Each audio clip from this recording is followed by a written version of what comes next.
আখফা বাসারহু,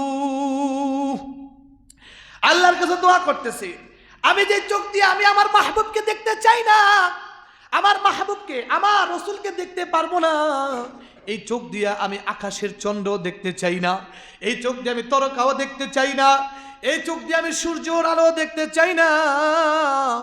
আল্লাহ, আমার এই চোখ তুমি অন্ধ বানায়া দাও। আল্লাহু আকবার। নবীর প্রেমের পাগল হইয়া আল্লাহর কাছে আরজি করছে। এটা একটা প্রেম খেলা, এটা প্রেম খেলা, এটা সাধারণ কোনো খেলা না, এমন একটা প্রেমের খেলা। আল্লাহর কাছে দোয়া করতে দেরি আল্লাহ কয়, আমার রসুলের প্রেম নিয়া দুনিয়ার আলো আর দেখতে চাস না, চন্দ্র দেখতে চাস না, তারকা দেখতে চাস না, দুনিয়ার সৌন্দর্য দেখতে চাস না, এই প্রেম খেলায় তুই যে দোয়া করলি, যা আমি দোয়া কবুল করে দিলাম। আমার আল্লাহ সঙ্গে সঙ্গে তার চক্ষু অন্ধ কইরা নবীর আশিকের দোয়া কবুল কইরা ওই আশিককে আল্লাহ অন্ধ বানায়া দিছে। আল্লাহু আকবার বলেন। পুরা মদিনার শহরের ভিতরে আমাকে আপনাকে ভালোবেসে মায়া করে মহব্বত করে 10 মায়ের 10 সন্তানকে পবিত্র রবিউল আউয়াল মাসে দ্বিতীয় জুমা, আজকে 11 তারিখ, আগামীকালকে হলো 12ই রবিউল আউয়াল, আল্লাহর হাবিব সাল্লাল্লাহু আলাইহি ওয়াসাল্লামের শুভ আগমন এবং ওফাতের মাস। একদিকে এই মাসে রসুলের জন্ম, অপরদিকে রসুলের মৃত্যু।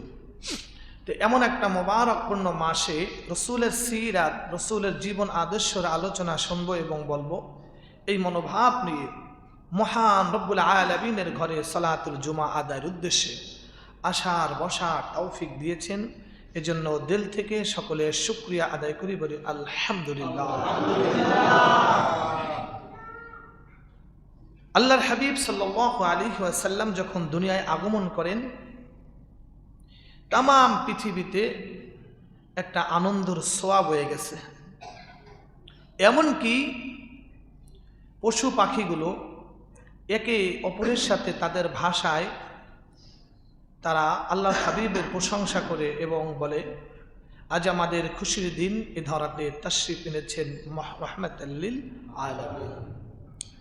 আমার ভাইরা, একদিকে রসুলের আগমন, তবে 12ই রবিউল আউয়ালে রসুলের জন্ম হয়েছে, এটা নিয়ে একটু দ্বিমত রয়েছে। কেউ বলেছে 12ই রবিউল আউয়াল নয় 13, কেউ বলেছে একটু এদিক সেদিক, তবে সোমবার যে রসুলের জন্ম এটাতে কোনো সন্দেহ নেই। এপ্রিল মাসের 23শে এপ্রিল, মতান্তরে দেখা যায় যে 23শে এপ্রিল গণনা করতে গেলে পিছনের দিকে, 12ই রবিউল আউয়াল সঠিক পাওয়া যায় না। কিন্তু আল্লাহ রসুলের ওফাত অর্থাৎ ইন্তেকাল যে রবিউল আউয়াল মাসের 12 তারিখ সোমবার হয়েছে, এতে কোনো দ্বিমত নেই। কোনো দ্বিমত কি নেই। 12ই রবিউল আউয়ালে রসুলের ইন্তেকালের ব্যাপারে কোনো দ্বিমত পাওয়া যায় নাই। সুতরাং হতে পারে আজকের এই জুমার আলোচনাটা আপনার চোখের এক ফোঁটা পানি যদি রসুলের মহব্বতে এসে যায়, এই পানি হতে পারে জাহান্নামের আগুনকে নিভিয়ে দেওয়ার জন্য যথেষ্ট, ঠিক কিনা? আমার ভাইরা, আমার বন্ধুরা, আমি আপনাদের সম্মুখে একটি আয়াতে কালিমা তেলাওয়াত করেছি এবং রাসূলুল্লাহ সাল্লাল্লাহু আলাইহি ওয়াসাল্লামের শানে এক টুকরা হাদিস আমি পাঠ করেছি। আজকের এই জুমার দিনে রাসূলুল্লাহ সাল্লাল্লাহু আলাইহি ওয়াসাল্লামের ইন্তেকালের অবস্থায় কেমন ছিল এবং ইন্তেকালের বেদনায় সাহাবায়ে কেরামরা কেমন কাতর ছিল, এই বিষয়ে আমি কিছু বলবো, ইচ্ছা পোষণ করছি। আল্লাহ পাকের কাছে তৌফিক কামনা করি, সকলের কাছে দোয়া চাই, ওমা তৌফিকি ইল্লা বিল্লাহ, বলেন আমিন। আল্লাহর হাবিব সাল্লাল্লাহু আলাইহি ওয়াসাল্লাম একদিন হযরতে আবু বকর সিদ্দিক রাদিয়াল্লাহু তাআলা আনহু তাকে বলেন, একটা লম্বা শ্বাস ছাইরা, আবু বকর, আমি হয়তো আর তোমাদের মাঝে বেশি দিন থাকবো না। এই কথা যখন আল্লাহ রসুল বললেন, শোনা মাত্রই আবু বকরের মুখটা মলিন হয়ে গেছে। ইয়া রাসূলুল্লাহ, সত্যি? বলে হ্যাঁ সত্যি। তারা কখনো কল্পনাই করে নাই যে নবী আমাদেরকে ছেড়ে চলে যাবে। তারা এটা কল্পনাই করে নাই নবীকে এত ভালোবাসে, যে নবীর ভালোবাসা এত তাদের বুকের ভিতরে ছিল, যেটা কখনো কল্পনাই করে নাই যে নবী আমাদেরকে শোক সাগরে ভাসাইয়া চলে যাবেন। বিশ্ব নবী রাহমাতাল লিল আলামিন,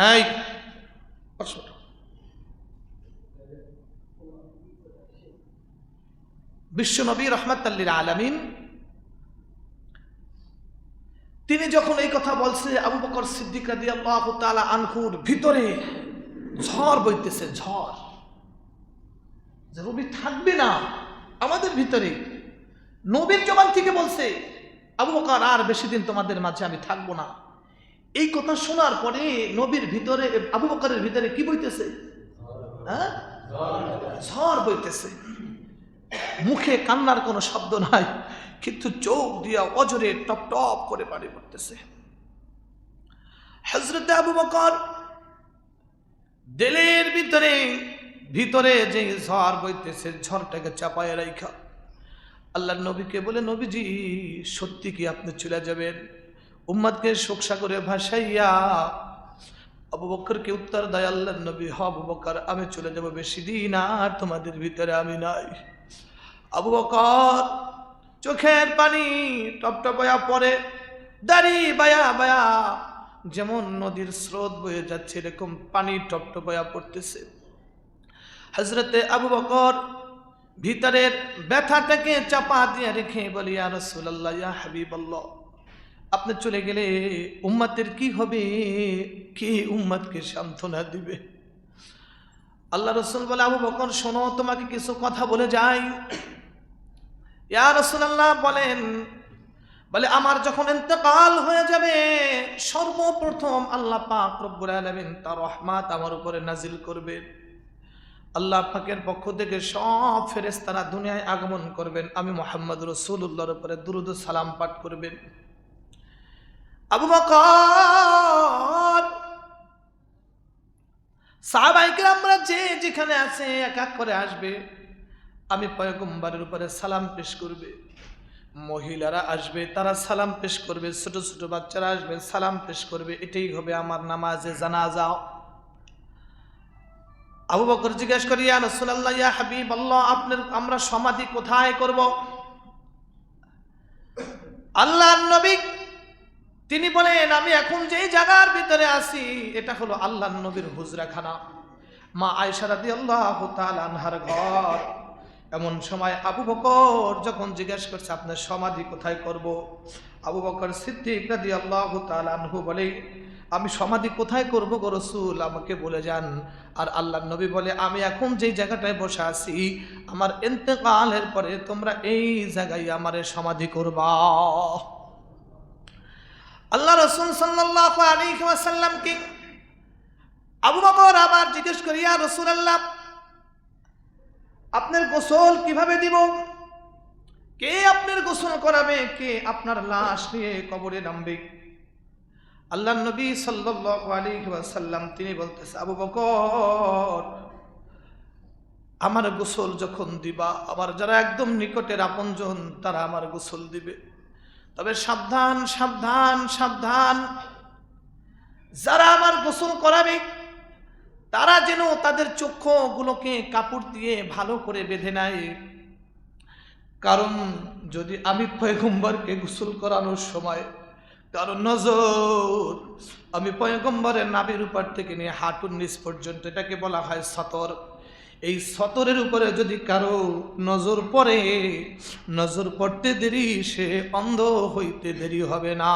আল্লাহু আকবার। এখানে একটা কথা আপনাদেরকে স্পষ্ট বলে দিতে চাই, মুসলমান ভাইরা আমার, মা বোনেরা আমার, ভালো করে শুনবেন। যেই নবী বলেন, আমার সতরের উপরে যদি কারো নজর পড়ে, নজর পড়তে দেরি, তার চক্ষু অন্ধ হইতে দেরি হবে না। আমার এই নবীকে নাকি মির্জা গোলাম মোহাম্মদ কাদিয়ানী স্বপ্ন দেখেছে যে আমার নবী ডাস্টবিনের ভিতরে উলঙ্গ অবস্থায় পড়ে আছে। জোরে কন নাউজুবিল্লাহ। মির্জা গোলাম মোহাম্মদ কাদিয়ানী তারে নাকি ডাস্টবিন থেকে আমার নবীরে উঠাইয়া আমার নবীকে নাকি এরপরে তারা গোসল করাইয়া আমার নবীকে নাকি পোশাক পরাইছে। যেই নবী বলেন গোসলের সময় শুধু সতরে নজর পড়লে চক্ষু অন্ধ হইয়া যাবে, ওই নবীরে ডাস্টবিনে উলঙ্গ অবস্থায় দেখছে, মিথ্যা কথা ছাড়া আর কিছুই না। কথা বলেন ঠিক কিনা? এই মির্জা গোলাম মোহাম্মদ কাদিয়ানী, এই কাদিয়ানীর বাচ্চাদেরকেই বাংলার জমিনে অমুসলিম ঘোষণা করতে হবে। কথা বলো ঠিক কিনা? অত জুমায় বলেছি, আবার বলে যাই, নভেম্বর মাসের 15 তারিখ সরোয়ার্দী উদ্যানে তামাম বাংলাদেশের সব আনাচে কানাচ থেকে রসুল প্রেমিকরা আসবে একটা দাবি নিয়া, সেটা হলো নবীর ইজ্জতের দাম চাই, কাদিয়ানীদেরকে কাফের অমুসলিম ঘোষণা করতে হবে। কথা বলেন ঠিক কিনা? আমার পয়গম্বরের ব্যাপারে যারা এরকম একেবারে কুরুচিহীন কথা বলে, এরা কাফের, কোনো সন্দেহ আসেনি? আছে রে? যদি কারো সন্দেহ থাকে মনে করবেন আপনিও কাফের, কারণ কাদিয়ানীরা আল্লাহর নবীর শেষ নবী মানে না, আল্লাহর নবীর শানের খেলাপ করে, আল্লাহর নবীকে তারা শেষ নবী মানে না। এই মির্জা গোলাম মোহাম্মদ কাদিয়ানী হলো ইসলামের সবচেয়ে বড় দুশ্মন। নেক সুরাতে মুসলমানদের ইমান হয়রানি করে, ইমান চুরি করে, মুসলমানদেরকে বিপদগ্রস্ত করে, কুফুরিতে নিয়ে যায়, মুসলমানদের ইমান ধ্বংসকারী সবচেয়ে বড় জঘন্যতম চোর, ইমান চোর। কথা বলেন ঠিক কিনা? ভাইরা আমার, এজন্য আমাদের দাবি একটাই, বাংলার জমিনে কাদিয়ানীদেরকে আহমাদিয়া মুসলিম জামাতের নামে থাকতে পারবে না, তাদেরকে কাফের নামে ঘোষণা করতে হবে সংসদ থেকে, রাষ্ট্রীয়ভাবে, যে কাদিয়ানীরা কাফের, কাফের, কাফের। তাদেরকে যারা কাফের বলবে না তারাও কাফের। এইটা তামাম পৃথিবীতে ফতুয়া দেয়া হয়েছে, শুধু বাংলাদেশে নয়, তামাম পৃথিবীতে ফতুয়া যে কাদিয়ানীরা কাফের, তাদেরকে যারা কাফের বলবে না তারাও কি? কাফের। এবার এক আওয়াজে সবাই বলেন কাদিয়ানীরা কি? আরো আওয়াজ করে বলেন কাদিয়ানীরা কি? ভাইরা আমার, আল্লাহ নবী সাল্লাল্লাহু আলাইহি ওয়াসাল্লাম বলেন, আবু বকর, কথা খেয়াল আছে, যারা আমার গোসল করাবে সাবধান, সাবধান, তারা যেন তাদের চক্ষুকে কাপড় দিয়ে শক্ত করে বেঁধে নেয়, কারণ তাদের যদি দৃষ্টি আমি রসুলের সতরের উপরে পড়ে, সতর কিন্তু শুধু লজ্জাস্থান তা নয়, নাভের উপর থেকে নিয়ে হাঁটুর নিচ পর্যন্ত, যদি এর কোনো অংশে আমি রসুলকে গোসল করাইতে গিয়া যদি নজর পড়ে, তো সঙ্গে সঙ্গে সে অন্ধ হয়ে যাবে।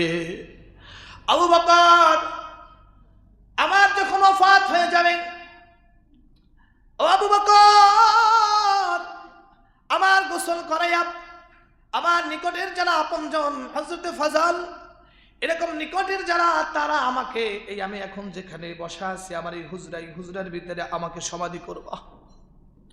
আবু বকর এই কথাগুলো যখন শোনে, আল্লাহর নবী বলে, আবু বকর অন্তরের কান দিয়া শোনে, ভিতরে ঝড়। যেই দিন কারা বলছে আমি আর বেশি দিন থাকবো না, আবু বকরের দিলের ভিতরে নবী কোন সময় আমাদেরকে শোক সাগরে বাসিয়া চলে যাবে, এই ভয়ে সব সময় থাকতেন, না জানি কোন সময় নবী চলে যাবে। এই কথা বলার পরে আম্মা জান আয়েশা সিদ্দিকা রাদিয়াল্লাহু তাআলা আনহা বলেন, আমার আম্মাজানের সাথে যখন আল্লাহ রসুলের এই কথা হয়, মানে আম্মাজানের আয়েশা সিদ্দিকা রাদিয়াল্লাহু তাআলা আনহার আব্বা হলো আবু বকর, এরপর থেকে আমার বাবা আর কোনোদিন হাসে নাই। আল্লাহর নবী এই কথাগুলো শুই না, আবু বকরের দিলটার ভিতরে ঝড় বইতেছে, ঝড় থামে না, সব সময় ভিতরে ভয় কাজ করে, না জানি কখন উম্মতকে শোক সাগরে বাসায় চলে যাবে। আবু বকরের দিকে যে তাকায় দেখে আবু বকরের মুখটা মলিন, আবু বকর হাসে না, বেশি কথা বলে না, খালি কান্দে। হঠাৎ আল্লাহ রসুলের ইন্তেকালের 5 দিন আগে প্রচন্ড জ্বর, এত পরিমাণে জ্বর, নবী বিছানার থেকে উঠতে পারে না, নবী বসতে পারে না, নবী হাঁটতে পারে না, অনেক দুর্বল হয়ে গেছে। যেই দিন কারা আল্লাহর নবীর ইন্তেকাল হবে, ওই দিন কারা জ্বরে বারবার ঘামাইতেছিল, অস্থিরতা লাগতেছিল। মসজিদে নববীতে সাহাবায়ে কেরামরা বসে আছে আল্লাহর নবীর অপেক্ষায়, নবীজি আসবে, নবীজির পিছনে আমরা নামাজ আদায় করব। নবীজির অপেক্ষায় দীর্ঘ সময় সাহাবায়ে কেরামরা বসে আছে, আল্লাহর নবী একবার হুশ আসে, একবার বেহুশ হয়ে যায়। যখন জ্বর আসে, জ্বরে বেহুশ হয়ে যায়, আবার যখন জ্বরটা একটু ঘামায়া জ্বরটা কমে যায়, তখন নবীজি হুশে আসে। আম্মা জান আয়েশাকে জিজ্ঞেস করে মসজিদে নববীতে কি হচ্ছে? বলে মসজিদে নববীতে সাহাবায়ে কেরামরা নামাজের অপেক্ষায় বসে আছে। নবীজি আবার বেহুশ হয়ে গেছে। সাহাবায়ে কেরামরা দীর্ঘক্ষণ অপেক্ষা করে ঘড়ির দিকে তাকায়া দেখে নামাজের রক্ত পেনায় শেষ প্রান্তে। সবাই বলে আবু বকর, নবীজি নাই, ইমামতির মুসাল্লা দাঁড়াইয়া নামাজ পড়াও। আবু বকর মনে মনে ভাবছে, নবীজি যেহেতু নাই, নবীজি উপস্থিত থাকাতে যায় নামাজের মুসাল্লায় আমি আবু বকর দাঁড়াই, আর কোনোদিন নবীর পিছনে নামাজ পড়া আমাদের কিসমতে হবে না। সাহাবায়ে কেরামরাও বুঝতে পারছে আবু বকর এশারের নামাজে যায় নামাজের মুসাল্লায় দাঁড়ায়া যখন ইকামত দেয়া হয়েছে, নামাজ শুরু হয়েছে, আল্লাহর নবীর হুঁশ ফিরে আসছে। আয়েশা,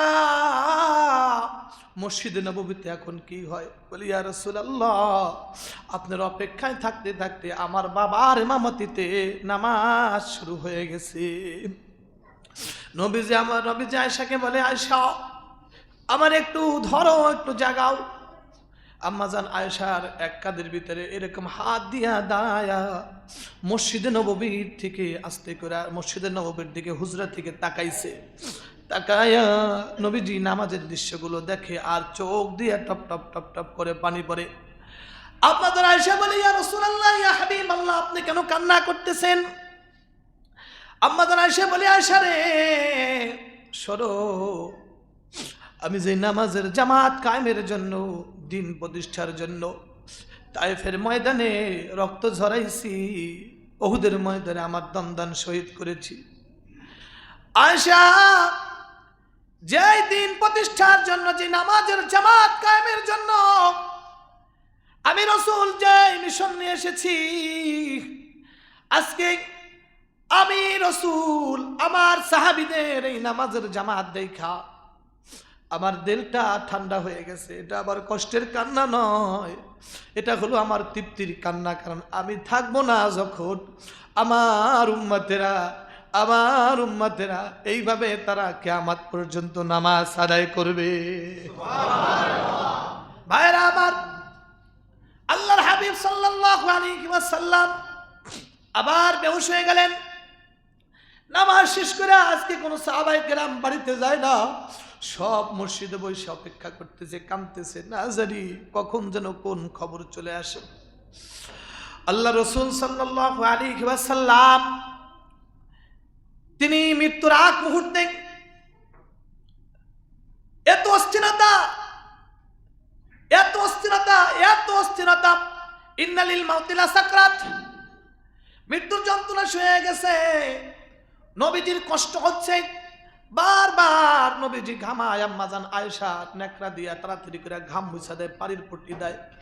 কিন্তু আম্মাজান যতবারই নবীরে মুছা দিতেছে, নবীজির আম্মাজানের কোলে নবীজির মাথা, নবীজির কোনো রকম আরাম লাগে না।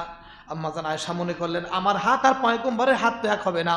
আল্লাহ রাসূলের নিজের হাতটা এবার পানির কলসির ভিতরে ভিজাইয়া ওই নিজের হাতে পানি দিয়ে রসুলের হাত দিয়ে রসুলকে মুসা করাই দেয়, কিন্তু তাতেও কোনো অস্থিরতা কমে না। এমন অবস্থায় আব্দুর রহমান ইবনে আবু বকর একটা খেজুরের ডাল হাতে করে নিয়ে আসছে। এমন সময় আম্মাজানকে ইশারা দিয়া বলে, অর্থাৎ মিসওয়াক করতে চাই। আম্মাজান আয়েশা খেজুরের ডালটা নিয়ে নিজে চাবায়া আল্লাহর নবীরে মিসওয়াক করাই দিলেন।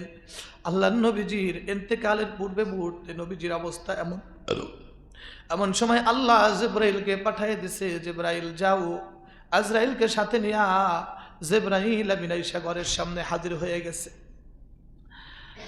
আয়েশা সালাম দিছে, ইন্নাল্লাহা ইয়াকরাউকা সালাম, আল্লাহ পাকের পক্ষ থেকে সালাম। জিবরাইল সালাম দিছে, আসসালামু আলাইকুম ইয়া রাসূলুল্লাহ, ইয়া হাবিবাল্লাহ। সালাম গ্রহণ করেন। আল্লাহ পাক সালাম জানাইছে, ইয়া রাসূলুল্লাহ, ইয়া হাবিবাল্লাহ, আজকে আমি একা আসি নাই, আমার সাথে এক বড় ফেরেশতা নিয়ে আসছি, যে দুনিয়ায় কারো কাছে যাওয়ার জন্য অনুমতি প্রার্থনা করে না, শুধুমাত্র আপনার কাছে আসার জন্য অনুমতি প্রার্থনা করেছে। আপনি যদি অনুমতি দেন তাহলেই সে ঘরে ঢুকবে, আর অনুমতি না দেওয়া পর্যন্ত ঘরে ঢুকতে পারবে না। আল্লাহ রাসূল বলেন, যদি আমি অনুমতি না দেই আজরাইল আলাইহিস সালাতু ওয়াস সালাম বলেন, আল্লাহ পাক আমাকে ফিরে যাওয়ার জন্য নির্দেশ দিয়েছেন। যার প্রয়োজন পৃথিবীতে এখনো ছিল, আল্লাহর নবীকে এখনো পৃথিবীতে প্রয়োজন ছিল, কিন্তু নবীও থাকতে পারে নাই। আল্লাহ রাসূল ডাক দিয়ে কয়, ভাই জিবরাইল, আমি তো দুনিয়ায় থাকবো না, আর আমি যে থাকবো না, কিন্তু তার আগে আমি আল্লাহর কাছ থেকে একটা আশার বাণী শুনতে চাই। আমি যখন থাকবো না, আমার উম্মতের কি হবে, আমার উম্মতের জিম্মাদারি কে নিবে? যাও না আমার প্রভুর কাছে যে একটু বলো। দোস্ত দাবি জানাইছে, জানতে চায় সে যখন থাকবে না উম্মতের কি হবে। জিবরাইল আমিন চলে গেছে, যা বলতেছে, আল্লাহ তোমার বন্ধু জানতে চাইছে সে যখন থাকবে না উম্মতের কি হবে। বলে, যাও আমার উম্মতকে আমার দোস্তরে খুশখবরে শোনায়া দাও, আমার বন্ধু যখন থাকবে না, বন্ধুর উম্মতের দায়িত্ব নিলাম আমি আল্লাহ। আল্লাহ রাসূল দোয়া করেন, আল্লাহ রাসূল এসে দোয়া করেন, আল্লাহ আমার উম্মতকে সমানে তুমি ধ্বংস করে দিও না, গুনাহ করার পরে পাকড়াও করে তাদেরকে ধ্বংস করে দিও না, সুযোগ দিও। আল্লাহ দোয়া কবুল করেছেন। এই জন্য আমরা সমাজে যেই গুনাহ করি একবারে আমাদেরকে ধ্বংস করে দেয় না, আল্লাহ আমাদের তওবা করার সুযোগ দেয়। কথা বলেন ঠিক কিনা? আল্লাহ রাসূলের মৃত্যুর যন্ত্রণা, আজরাইল আলাইহিস সালাতু ওয়াস সালাম হাজির। আল্লাহ পাক বন্ধুর দিদারে মুশতাক হয়ে বসে আছেন, কখন বন্ধু আসবে। এমন সময় ঘরের ভিতরে সবাই কান্না করে। আবু বকর অল্প সময় আগে রাসূলের কাছ থেকে ছুটি নিয়ে একটু জরুরতে বাড়িতে গেছেন। আম্মা জান আয়েশা ওখানে বসা, ফাতেমা রাদিয়াল্লাহু তাআলা আনহা সহ বিবিরা সবাই বসা। এমত অবস্থায় হযরতে ফাতেমা রাদিয়াল্লাহু তাআলা আনহা এত বেশি কন্দন করেন, যার কন্দন দেখা নবীজি আম্মা জান ফাতেমাকে ডাক দিয়ে কয়, আমার মা জননী, ও ফাতেমা এদিকে আসো, আমার কাছে আসো। ফাতেমার কাছে নিয়া নবীজি একদম কাছে নিয়া বুকের ভিতর মাথাটা নিয়া কানে কানে কয়, ফাতেমা রে, সবার চোখের পানি সহ্য হয়, কিন্তু ফাতেমা তোর চোখের পানি আমি সহ্য করতে পারি না। কান্দিস না, কান্দিস না, বাবারে সারা বেশি দিন থাকবি না। আমার ইন্তেকালের পরে আমার পরিবারের যারা আছে এই সবার ভিতরে ফাতেমা তোমার সাথে আমার আগে দেখা হয়ে যাবে। ফাতেমার কান্না বন্ধ হয়ে গেছে। আম্মা জান আয়েশা জিজ্ঞেস করি, কি বললো তোমার বাবা কানে কানে, তুমি কান্না থামাইয়া দিলা? বলে, আমার বাবা আমার সান্ত্বনার বাণী শুনাইয়া দিছে, আমার বাবারে ছাড়া বেশি দিন আমার থাকতে হবে না। আমার বাবার ইন্তেকালের পরে আমার পরিবারের থেকে সর্বপ্রথম আমার আব্বার সাথে আমার মোলাকাত হয়ে যাবে। এই দিক দিয়া আল্লাহর হাবিবের মৃত্যুর যন্ত্রণা যখন শেষ মুহূর্তে ইন্তেকাল হয়ে যাবে, একেবারে শেষ নসিহা, শেষ নসিহা, শেষ নসিহা। অন্তরের কানটা লাগাইয়া শোনো, ডাক দিয়া কয়, আমার উম্মতেরা, আসসালাত আসসালাত ওয়া মা মালাকাত আইমানুকুম। মৃত্যুর আগ মুহূর্তেও বলেন, হে আমার উম্মতেরা, নামাজ নামাজ নামাজকে তোমরা ছেড়ে দিও না। মৃত্যুর আগেও বলে যায় রাসূল, ইন্তেকালের পূর্বে বলেন, নামাজ নামাজ নামাজকে ছেড়ে দিও না। আর আজকে নামাজ আমাদের সাথে হয় নাই। নামাজকে আল্লাহ রাসূল মৃত্যুর আগ মুহূর্তে দরদের উম্মতদেরকে ডাক দিয়া বলেন, হে আমার উম্মতেরা, নামাজকে ছেড়ে দিও না। আর আজকে আমরা নামাজ পড়ি না। কথা বলেন ঠিক কিনা? আল্লাহর জমিনে থাইকা, আল্লাহর নিয়ামত খেয়া, আল্লাহ হায়াত দিয়েছে, হায়াতে সুস্থ থাইকা আল্লাহ সব কিছু দিয়েছে, অনুগ্রহ করে বাড়ি গাড়ি টাকা পয়সা সব দিয়েছে, অথচ সেই আল্লাহকে আমরা ভুলে গেছি। কথা বলেন ঠিক না? আসেন না ভাই, আর বিলম্ব না করি, আজকের এই আল্লাহ রাসূলের শেষ মৃত্যুর আগ মুহূর্তে আমাদেরকে নামাজের জন্য নসিহা করে গেলেন। আজকে থেকে আমরা আর জিন্দেগিতে নামাজ ছাড়বো না, এমন একটা মনে মনে নিয়াত করে ফেলেন যে আল্লাহ আজকের থেকে নিয়াত করলাম জিন্দেগিতে আর কোনোদিন নামাজ ছাড়বো না। বলেন আমিন।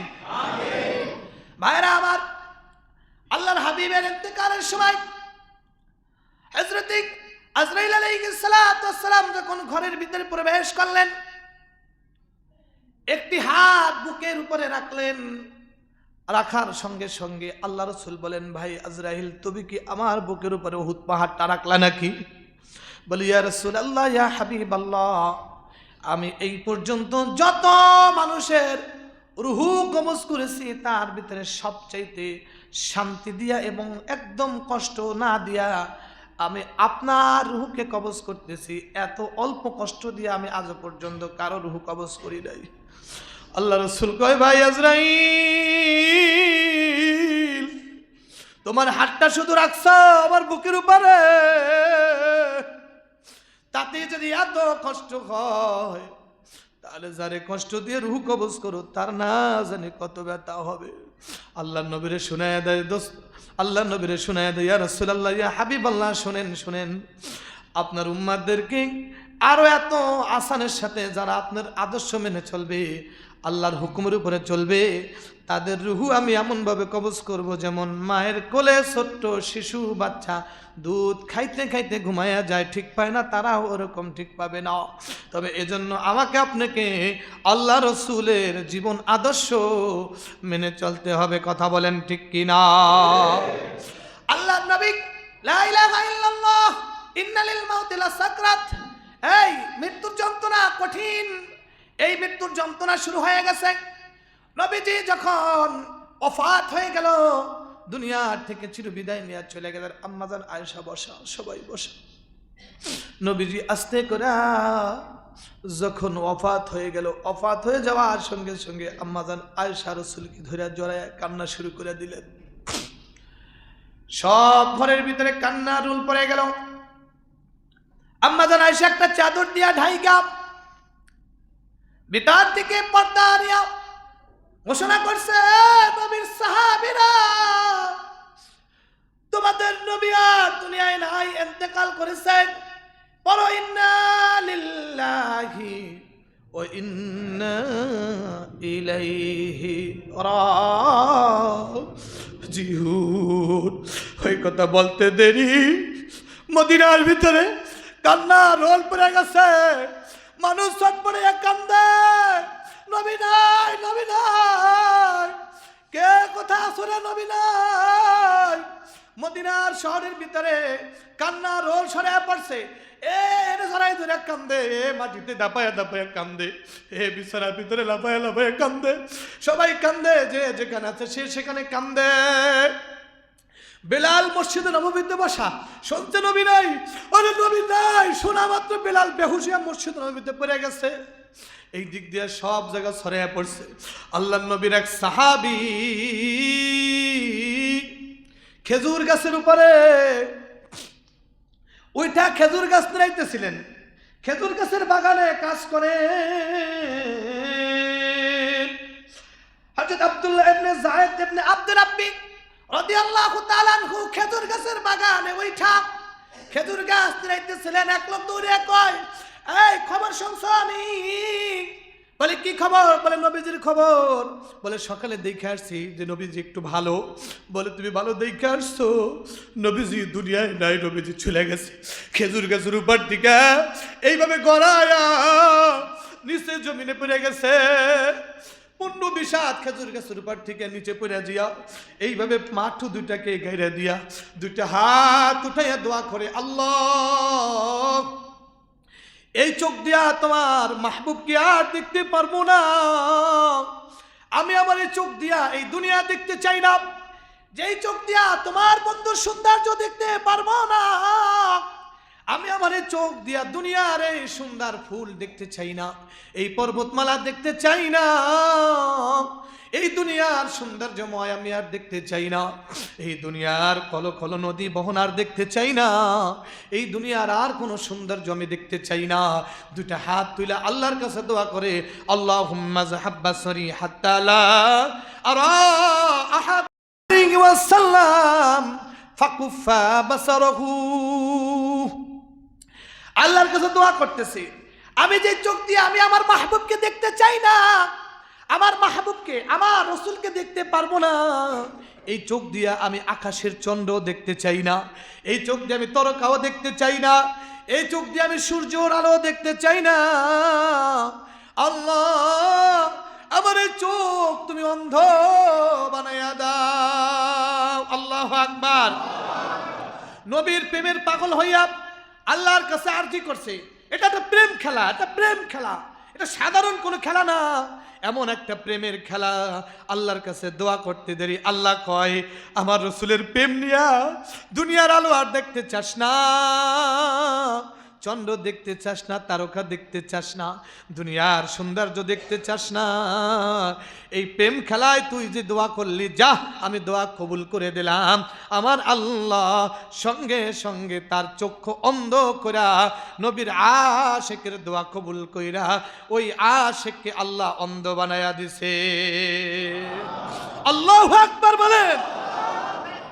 পুরা মদিনার শহরের ভিতরে খবর হয়ে গেছে, আবু বকর ঘরে গেছে, খবর শুনে আবু বকর দৌড়ে আসে নবীজির হুজরায় এসে নবীজির চেহারা থেকে চাদরটা সরাইয়া নবীজির কপালে চুমা খায়।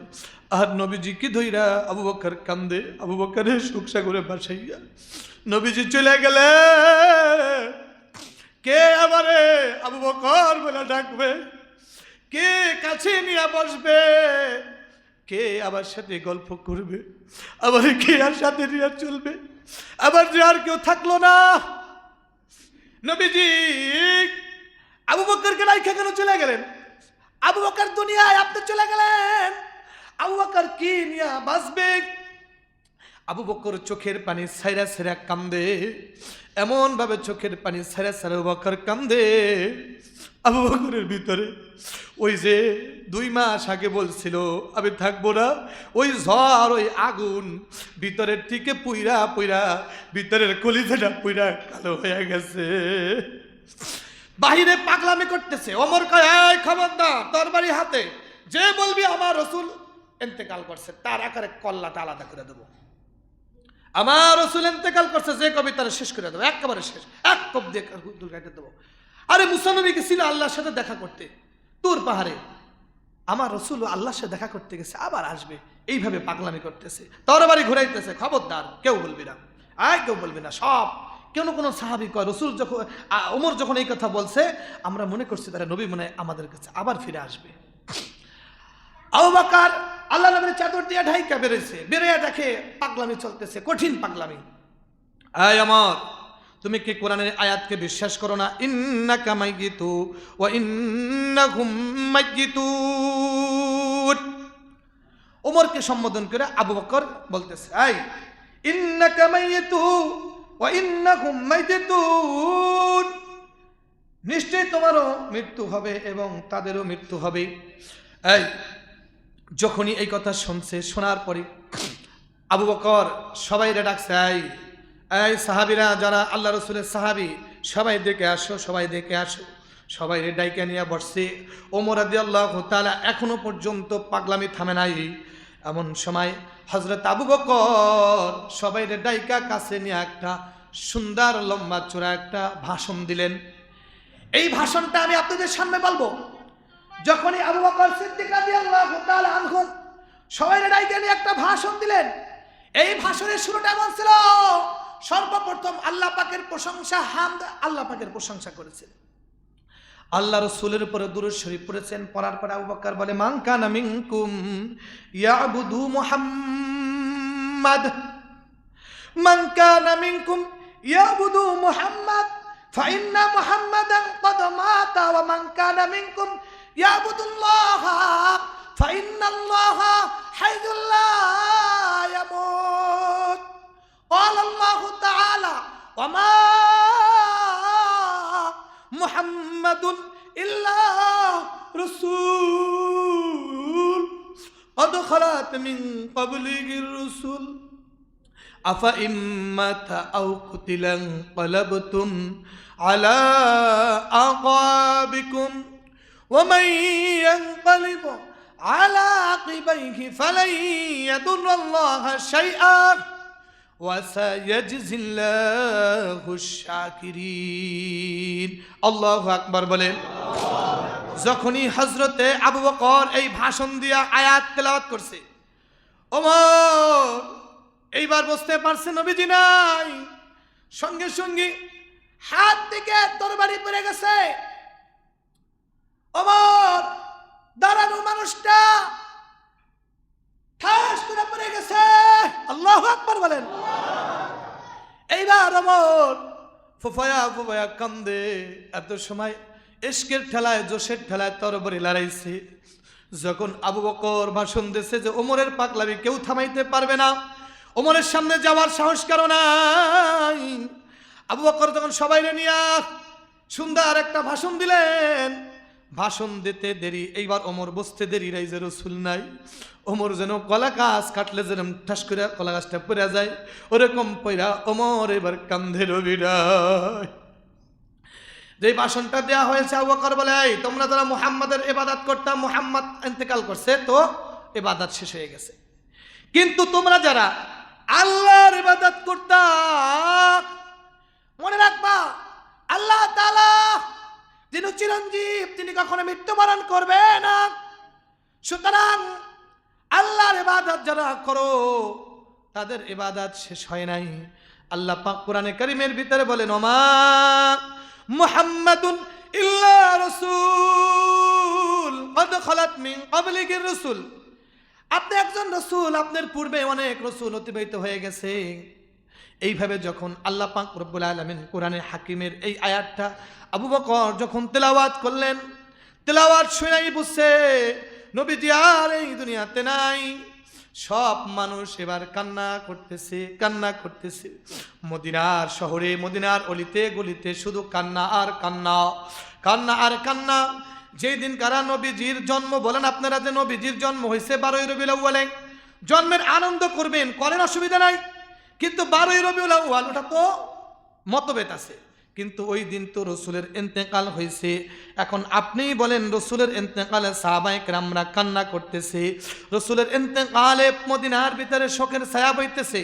রসুলের ইন্তেকালে এমন সাহাবায়ে কেরাম আছে ওই সময় তারা একেবারে সঙ্গে সঙ্গে হ্যাং হয়ে গেছে, অর্থাৎ তারা বাকরুদ্ধ হয়ে গেছে। আরে নবী নাই। আর সাহাবায়ে কেরামদের ভিতরে শুধু নয়, ছোট ছোট বাচ্চারা পর্যন্ত কান্না করতেছে। আল্লাহর নবীর ইন্তেকালের খবর যখন ছড়ায় গেছে, ছোট ছোট দুধের শিশুগুলো মার দুধের ভিতরে মুখ দিয়ে দুধ খায় না, দুধ খায় না। মা সন্তানকে দুধ খাওয়াইতে গেছে, সন্তান দুধের থেকে মুখ ফিরাইয়া কান্দে। রসুলের ইন্তেকাল হয়ে গেছে, পশু পাখিগুলো তারা খায় না, ডালের ভিতরে কিচির বিচির ডাকে, যেন তাদের কান্না ওই ডাকের ভেসে আসছে। গরু মহিষগুলো সব কান্না করতেছে, ভিতর থেকে সমুদ্রের মাছগুলো কুনের আয়েশা নবীর প্রেমে কান্না করতেছে। আর তুমি নবীর ওফাতের দিনে আনন্দ মিছিল করবা না, তুমি আনন্দ মিছিল করবা। রসুলের আশেক যারা, তারা আনন্দ মিছিল করে না, রসুলের বিরহ ব্যথায় তারা চোখের পানি সারা সারা কান্না করে। ঠিক কিনা আমার ভাইরা?